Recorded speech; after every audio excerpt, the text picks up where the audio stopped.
want to also give her the opportunity to present her views.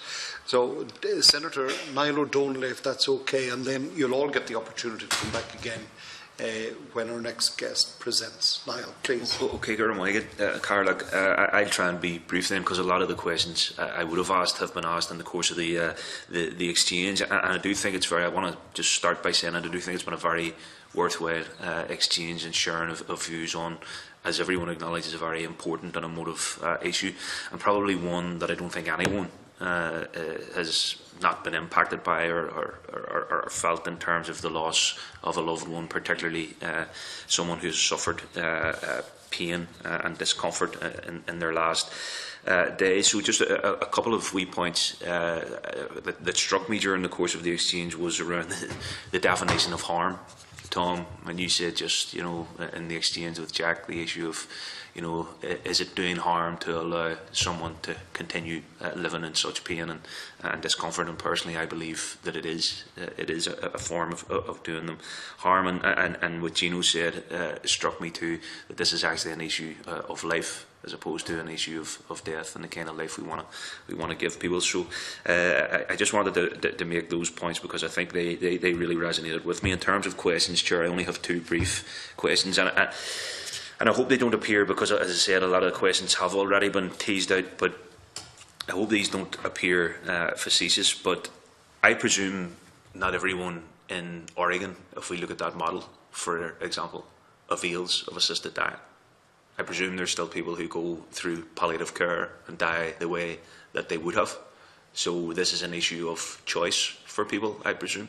This is an issue of planning for their own death and ensuring that they have a passing that is dignified and without, with the greatest respect to Regina, because I have nothing but admiration for what you and other carers do at the end of people's lives, but just hearing there about the cocktail of drugs and talking about the balance of brufen or morphine and all of that there, that just strikes me, and I'm sure will strike an awful lot of people, as a reminder of the kind of months and months of prolonged periods that people had to have a cocktail of certain pain relief and while they were in great pain. So that's my first question, that would not be the case. And I also presume that in terms of, because Jack does raise very valid questions in terms of disability action, and Jim makes the valid point that we do have to tease all of these out because we are legislators. But in terms of, and it maybe touches on Francis's point, the procedure and the steps to access this stuff, no one's going to go out and actively seek people with disabilities for them to avail of assisted dying.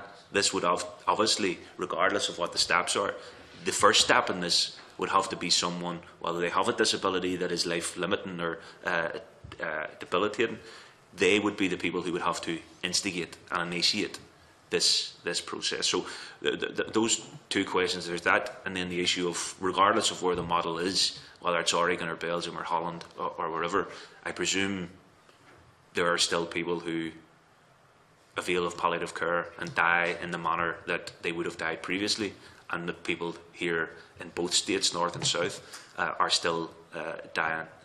I hope that's clear. Right, Thank Senator. you. Thanks, Chair. Thank you. Tom or Michael or Regina, who would like to kick off? I'm not sure that there is a question there, but certainly. But they've all been asked, Tom. Certainly not everybody that dies in Oregon dies of assisted suicide. In fact, it's quite a small proportion. And yes, people have to initiate the process themselves. There aren't people going around looking for people to die. But they do have to initiate it themselves, and that's where the safeguards come in processing that. And definitely the rate of assisted dying has increased in all of these countries, but the rate of dying hasn't increased.